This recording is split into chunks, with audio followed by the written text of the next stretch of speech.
So here is our violin. And let's go through the parts of the violin. This is going to be the scroll. You can think of that as like the head. This is going to be our neck. And then this part of the violin is going to be the body. So think of head, neck, body, scroll, neck, body of the violin. Then this board right here is attached to the neck, and that's called the fingerboard. And eventually your fingers will be on there. Then we've got a bridge.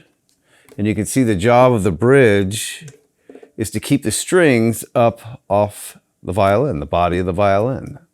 So we got 4 different strings. This will be the G string, the low string. G, D, A, E. I like to come up with a little saying for all 4 string names. G, go. D, down. A, and. E, eat. Because I like to eat.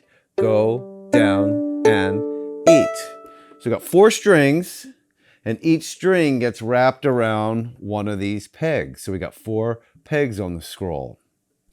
Okay, moving right along, we've got a chin rest, and then our body has a front side and a back side. Inside the body, it's going to be hollow.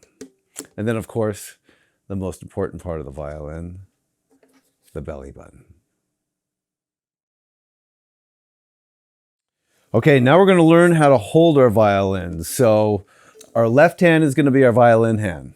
Our right hand will eventually be for the bow when we get to that. But left hand is our violin hand. So let's get our stance set first. So we're going to have our left foot just slightly more forward than our right foot. And you want your feet about shoulder width apart. Okay? It doesn't have to be exact, but that's the idea. Left foot slightly forward. Now look at the direction that your left foot is pointing. Kind of like draw a line out of it. And just keep that in mind. You're going to turn your shoulder to sort of match that line, and then your chin, because we eventually are going to want to look like this when we stick the violin in there. We're going to learn rest position. So your left hand will go around the neck of the violin. You'll lift up your right arm, and you can just sort of look like this. We call this rest position. And we're just standing up, our shoulders are down, we're relaxed, and we're in rest position. Okay, now we're going to go to first position. Your left hand is straight out. Okay, it's just a little bit hard. And you can get someone to help you do this. You know, a parent, a friend, a sibling. You can get someone to help you just so you don't drop your instrument. But this will be first position. Rest position. First position. Oh, here's the weird one. Second position. And then this is where you want your shoulder turn with our line here with our foot and the chin all sort of in that general direction. And bam, the violin goes in. And you're going to put your hand right here for now on the body, not on the neck. Okay? So one thing to note is we're not holding it like this. The violin is really resting on your shoulder. That's why you want to have this sort of left foot, shoulder, chin. Think of it like a sandwich. Here's a piece of bread. Here's another piece of bread. Ooh, here comes whatever you're going to put on the inside. I might like turkey, so the violin's the turkey. Look at that. And my violin is really resting on my shoulder. Now I've got something on my violin called a shoulder rest. They make lots of different contraptions, pads. You can use a cloth. You can rig up, you know, something soft or even like a sponge. But I got one of these fancy shoulder rests because I need space to sort of fill between the bottom of the violin and my neck. So check this out. Rest position. First position, second, and then third, we're just kind of going in. Remember, bread, sandwich meat. And you can see where my violin's really resting. It's resting on my shoulder. And we eventually want to be able to do this. Look at that. And how long can you hold this? Like 30 seconds? There we go. This is going to be our bow. Okay, so notice the The white stuff on the bow, I'm not going to touch that. We don't want to touch that ever. It's horsetail hair, and you can get oil sweat from your hand on there, so you want to avoid touching it. So touch anywhere else. When you take your bow out of your case, the hair of the bow is going to be loose. So we've got this area right here that you can turn, and it'll loosen the tension on the bow. You can see it gets too loose. When your bow is put away, it's going to look like that. When you take it out of the case, you're going to want to tighten this, and you'll feel the hair get tighter, tighter, tighter. It's getting taut, and boom, you want it to have tension and a slight curve. You don't want it to be straight like that. That's too tight. You can make it that tight, but we don't want that. We want just a slight little curve and the tension in the hair. Okay, so that's tightening the bow. When you put it away, you're going to loosen it. Loosen, and just feel that tension go down. And as soon as it's loose and relaxed, you're done. You can put your bow in your case. Okay, I'm going to tighten my bow so we can learn the parts of the bow and how to hold it correctly. Okay, a little too tight. There we go. We like that. Okay. Now, 3 parts to the bow. Frog, yes, like the animal. Middle, tip. Frog, middle, tip. Horsetail hair. We don't touch the horsetail hair part of the bow. Okay, we never touch that. So these are the parts of the bow. Okay, so now we're going to learn how to hold our bow. So we call this the bow grip. And the bow grip is how you grip the bow or how you hold the bow. Okay, so our right hand is going to be our bow hand. Our left hand is our violin hand. Okay, now check this out.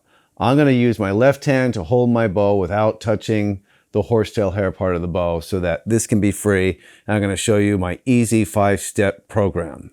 Okay, so we're looking at the frog, and there's this little U shape in our frog. Okay, we're going to put our thumb in there.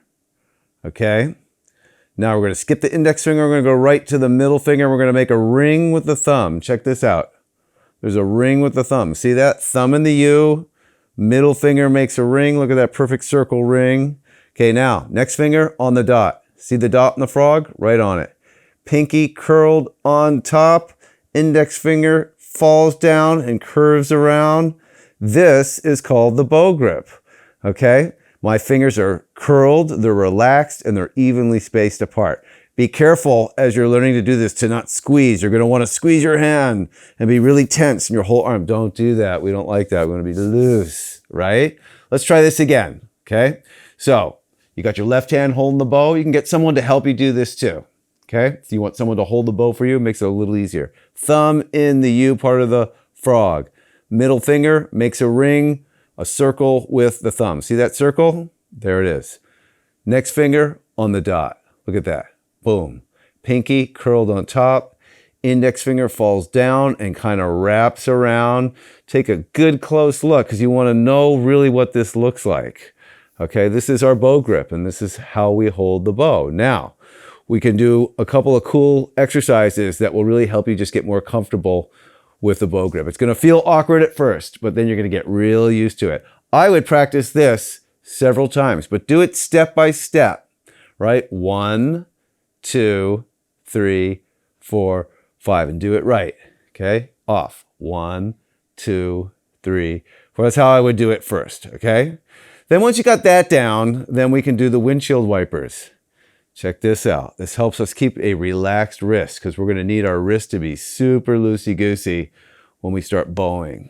Okay, I'm doing windshield wipers. You can do this. You can also do the seesaw. We like the seesaw. Just a nice relaxed wrist. Okay. Now, another exercise you can do is you can put your bow on the ground or on a table. Set it down. You don't need this hand. Okay. Then you can learn to pick up the bow like that. Yeah, so I'm going to set it on the ground. Watch this, guys. I'm going to put my bow on the ground and thumb, middle finger, dot, pinky. Show me your bow grip. Yeah. And again, thumb, middle finger. Kind of get used to doing that. Then the ultimate bow grip test is, can you do the inchworm and kind of keep your shape? Okay, I'm not using my left hand. You might want to sit down on the ground so you're closer to the ground when you drop it. You go up and you go back. This is a good little exercise, the inchworm. I'm cheating a little bit, but hey. Anyway, these are good little techniques to get more comfortable, and we want loose, right? We're not grabbing the bow. You don't want to, if I come over and try to pull your fingers off, some of my students, oh, the resistance, they don't want to do it. It should be loose, but still curled, relaxed, beautiful bow grip.